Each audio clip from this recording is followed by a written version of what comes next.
அஸ்ஸலாமு அலைக்கும் வீவர்ஸ். இந்த வீடியோ நாங்கள் இன்றைக்கு பார்க்க போகிறது என்ன தெரியுமா?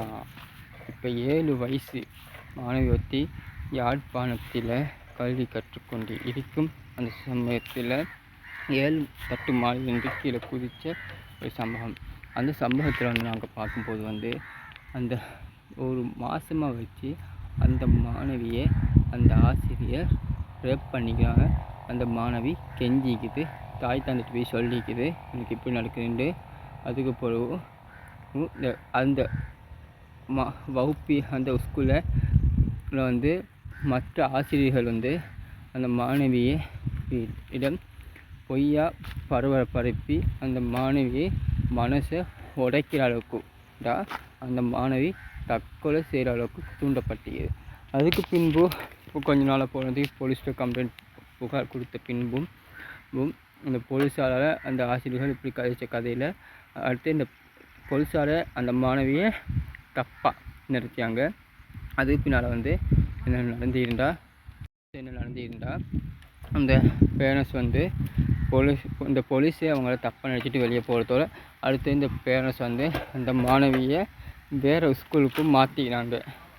அந்த மாணவியை வேறு ஸ்கூலுக்கு மாற்றப்பட்டு அப்படியே கொஞ்ச நாள் போகுது. அதுக்கு பிறகு என்ன நடக்குது என்று எல்லாருக்கும் தெரியுங்க. அதுக்கு பிறகு தான் அந்த வேறொரு வகுப்பில் அந்த மாணவி கல்வி கற்றுக்கிறாங்க. அந்த வகுப்பில் உள்ள ஒரு ஆசிரியர் அந்த மாணவி முதலாக படித்த ஆசிரியரை அந்த பாரிய கொடுமைக்கு ஆளாக்கின அந்த ஆசிரியர் நண்பன் போல அந்த ஆசிரியரும் அந்த பாரிய கொடுமைக்கு அவரை சீண்டு ஒரு தகவலும் வெளியாகிருக்குது. இன்னொரு பக்கம் அவர் மாணவர்களுக்கு முன்னால் அந்த மாணவியை தவான சொல்லி உதாரணம் படுத்தி கதைச்சிருந்தும் இன்னொரு பக்கம் வெளியாகுது. அதேபோல் அந்த மாணவிக்கு கொஞ்ச நாள் ஏதாவது அந்த மாணவி அப்படி ஒரு வார்த்தை அந்த ஆசிரியர் சொல்லப்பட்ட பின்பு அந்த மாணவி 7 மாடியிலிருந்து கீழே குதித்து தற்கொலை பண்ணிக்கிறாள். அந்த மாணவி தற்கொலை பண்ணது எல்லாரையும் பெரிய சர்ச்சையை உண்டாக்கி உலகமே திரும்பி பார்க்குற அளவுக்கு, இலங்கையை உருக்கின அளவுக்கு இப்போ இந்தியாவில் தான் இந்த மாதிரி பிரச்சனைகள் நடக்குது சொல்லி நம்ம இந்தியா பக்கம் போகிறதுக்கு பயந்து நின்றோமோ அதே பிரச்சனை இலங்கைக்குள்ளே வந்ததுன்னு சொல்லி எல்லாருமே கவலையோடு இருக்கிறோம். மாதிரி ஒரு பிரச்சனை நடந்தது. ஐயோ, ஸ்ரீலங்காவோட ஒத்துமைஞ்சி இந்த ஸ்ரீலங்காலையும் இந்த மாதிரி இவங்க நடந்துட்டா எங்களோட மாணவர்களை எப்படி நம்ம பாதுகாப்போம் அப்படின்னு சொல்கிற ஒரு பிரச்சனைக்கு சர்ச்சைகளுக்கு நம்ம ஆளாக்கினோம். யூனிவர்சிட்டிக்கு இப்போ அனுப்புறதுக்கு நம்ம பயந்து நீந்தோம். அதே மாதிரி தான் இந்த மாணவிக்கு இப்படி நடந்தது. இப்போ ஸ்கூலுக்கும் கூட நம்ம ஒரு மாணவியை அனுப்ப முடியாதா அப்படின்ட்டு யோசிக்க வைக்கிது அளவுக்கு ஒரு பிரச்சனைகளும் அதிகமாக போயிருந்துச்சு. அதே போல் 2-3 நாளில் இந்த 11ஆம் தேதி ஒரு இது ஒன்று வெளியாகிடுச்சு. அந்த 11ஆம் தேதி வெளியாகின தகவல் என்னடா அந்த ஆசிரியரை கைது பண்ணிட்டாங்கன்னு சொல்கிற நியூஸ். மாணவியை கெடுத்த அந்த ஆசிரியரை கைது பண்ணிட்டாங்கன்ட்டு.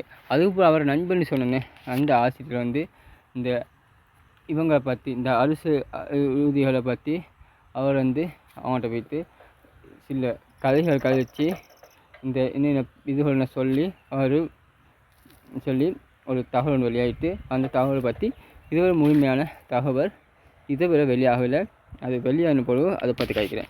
அதேபோல் அந்த அதிபரும் அந்த மாணவர்களை பற்றி தவறாக பேசின ஆசிரியர்களும் கைது பண்ணப்படுவார்களா இல்லையாண்டு பொறுத்திருந்து பார்க்கலாம்.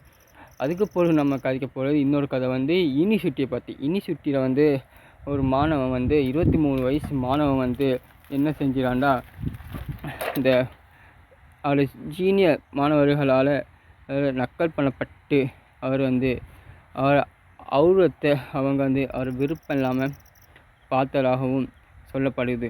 அதுக்கு பின்னால் அவரும் இந்த அவமானம் தாங்க முடியாமல் தற்கொலை செய்து கொண்டார். அதுக்கு பின்னால் அவங்க மாமி சாட்சி அம்மா தாய் இதில் சொல்லப்பட்ட தகவல்களை வைத்து இதுவரை அவரை ரேக்கிங் பண்ண மாணவர்களை 10 மாணவர்களை கைது பண்ணப்பட்டுள்ளார் என்று ஒரு தகவலும் வெளியாகிறது. அதுக்கு பின்னால் இன்னொரு தகவல் இந்த 10 வயசு சிறுமியோட 17 வயசு இளைஞர் ஒருவர் வந்து உறவுல கணவன் மனைவியாக 2 பேருமே வாழ்ந்தீர்கள்னு சொல்லி இன்னொரு தகவல் வெளியாகி அந்த மாணவரையும் அந்த அந்த குறிப்பிட்ட நபரையும் அரெஸ்ட் பண்ணுன்னு சொல்லி ஒரு வார்த்தை வெளியாகிக்குது. அதுக்கு பின்பு என்ன நடக்குதுன்னு பார்ப்போம். அதுக்கு பின்னால் இந்த நிறைய தற்கொலைகள், கொலை, கற்பழிப்பு அந்த மாதிரி விஷயங்கள் இலங்கைக்குள்ளே சாதாரணமாக வந்துவிட்டது. அது அதிகமான அளவு வந்துவிட்டது. அதை தடுக்க முடியாத அளவுக்கு அந்த பிரச்சனைகள் இப்போ ஓடிக்கொண்டிருக்குது. இது ஒரே தீர்வு காணண்டா என்ன பண்ணணுன்று எல்லாருக்குமே ஒட்டமைக்கிறல்லவா. அடுத்த வீடியோவில் நம்ம அந்த பிரச்சனையை குறைக்கணுண்டா என்ன மாதிரி சொல்யூஷனாக கொடுக்கலாம்ன்ட்டு ஒரு விஷயத்தை நான் அடுத்த வீடியோவில் போடுறேன். இந்த மாதிரி விஷயம் நடக்கிறது பேரரசால் அந்த மாணவர்களுக்கு பேசப்படாத சில விஷயங்கள் என்றும் கடத்தப்படுகிறது. அது என்னென்ன விஷயங்கள் அடுத்த வீடியோவில் பார்ப்போம். அஸ்ஸலாமு அலைக்கும். நான் உங்கள் ஃபஸ்லு.